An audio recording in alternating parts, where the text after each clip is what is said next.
Feel free to finger snap with me. Yeah. Money kept us poor, music made us rich. I see moms in the audience blowing me a kiss. I blow a kiss back to her during the show to let her know my love is unconditional. And remember, you make me clever every day by my side from January to December. I wipe her liquid cheeks and say it's so right. You taught me how to write and you taught me how to fight. I say, Mama, it was good that we spoke. It's been a long time that we talked. We should do this more. And thank you, Mama, for the interview. Suddenly I'm satisfied. I guess mamas do miracles. Shah.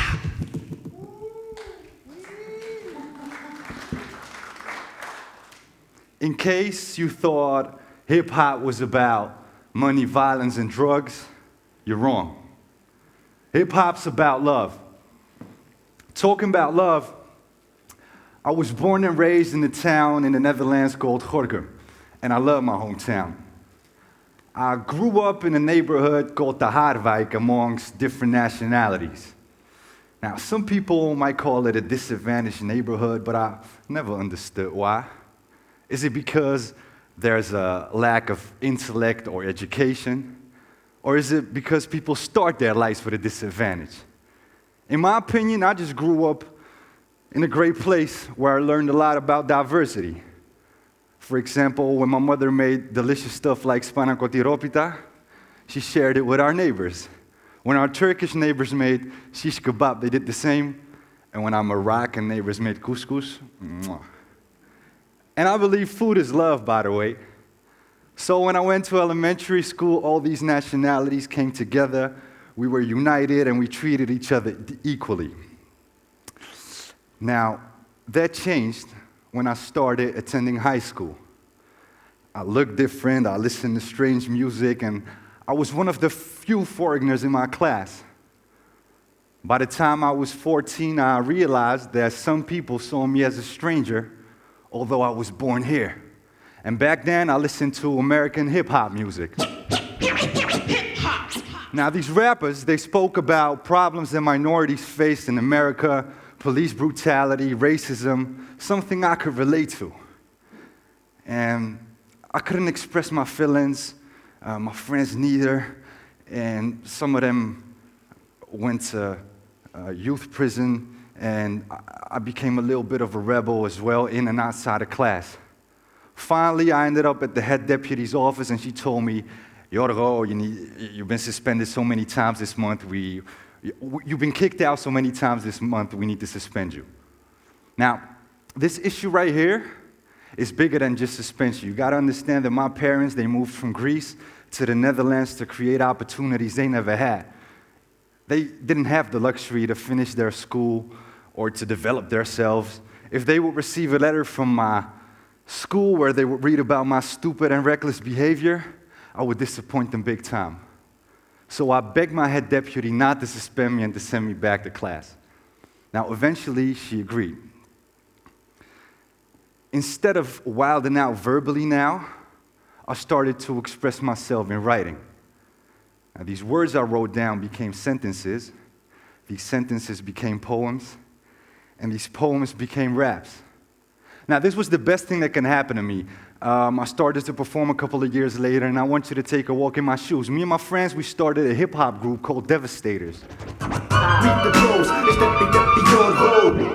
We won a talent competition, and as a teenager, I can tell you that's good for your ego because we became locally famous.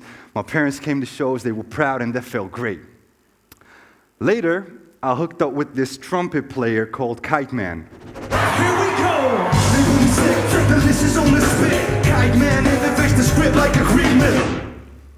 Kite Man formed a hip-hop orchestra, and I was one of his MCs.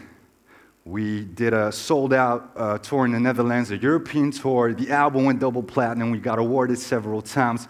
My parents came to a show. They saw us in the news, and they were proud, and that felt amazing.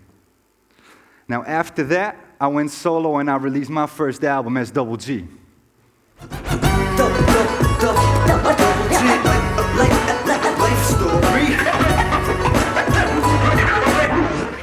Now, I did some shows in the Netherlands, radio gigs in New York, London. I shot videos in Thessaloniki, Paris. My parents came to my release show. They were proud more than ever, and that felt wonderful.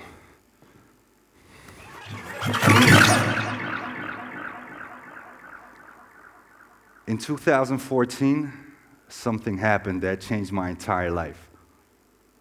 My mom's been diagnosed cancer. This knocked me out of my feet and almost deprived my heart from beating.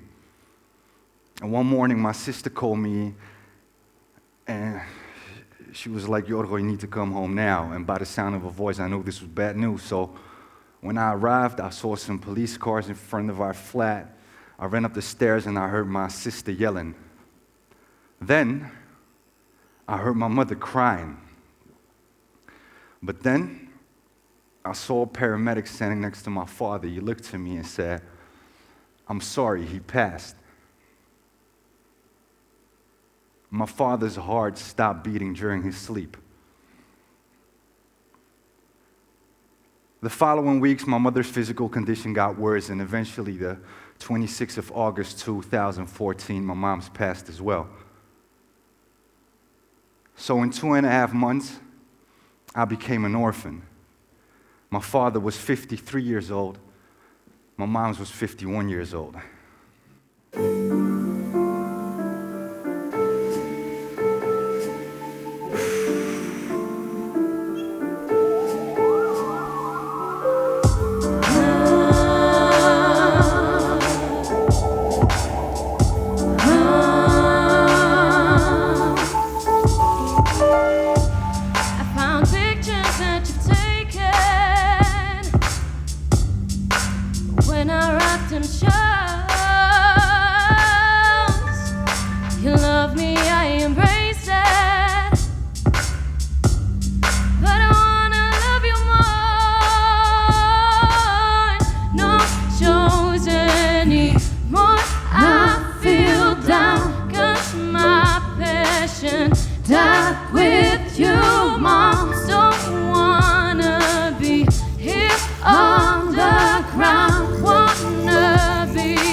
Now tell the doctor I'm not sick, I just miss my pops and moms, cause I watch them die. My pain is locked inside my heart. I wanna die too, bury me next to my moms. I wanna die too, bury me next to my moms. I wanna die too, bury me next to my moms. I wanna die too, God is moms, moms is God. I wanna be there. Up there in the clouds,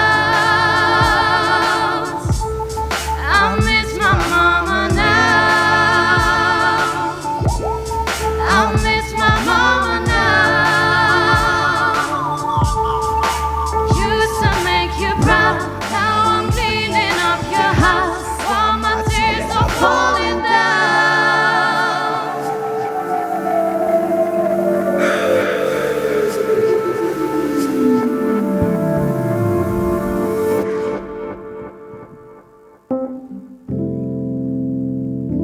I was devastated by the loss of my parents, but at the same time,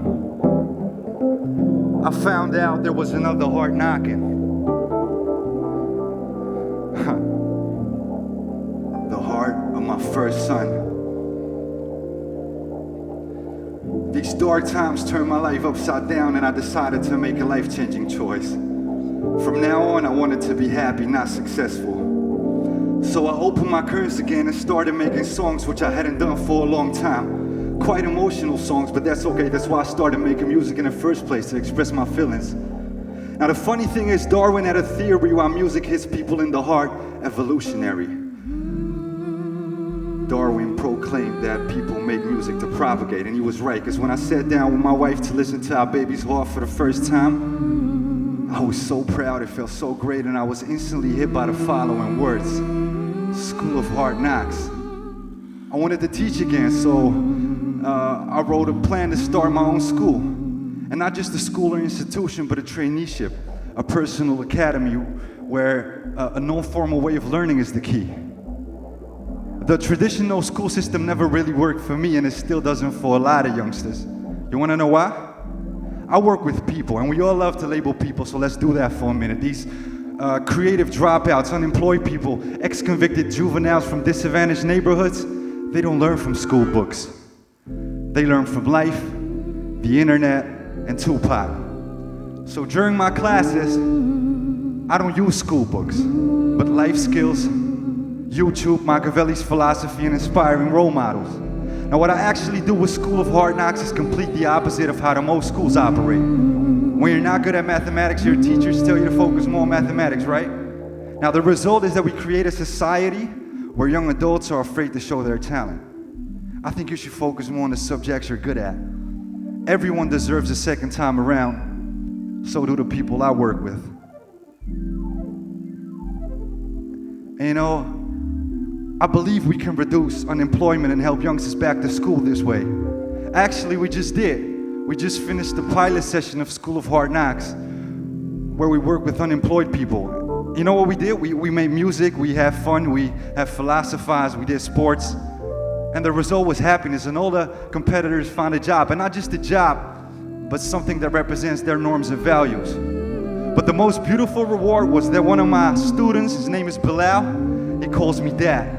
And we don't need to have the same bloodline to be related, because we already approach each other like family. As they say, it takes a village to raise a child, and the village that could be me or you. So before I wrap up, I want to ask you this: what makes your heart knock faster? And what lies beneath your heartbeat? Are you doing what you're doing because you're good at it, because it pays the rent, or because you believe in something bigger than yourself? And it's crazy, man, but right now, I'm more than satisfied. I live a happy life. And that's a strange thing to say after my parents died. Shit, I was terrified, paralyzed, had to cry, depressed times. Ah, damn, man, never mind. Now I'm in a much, much better vibe, thanks to my fam and my tribe. That's why I cherish times. I went from hard knocks to the School of Hard Knocks. Each one teach one until my time's up. Thank you.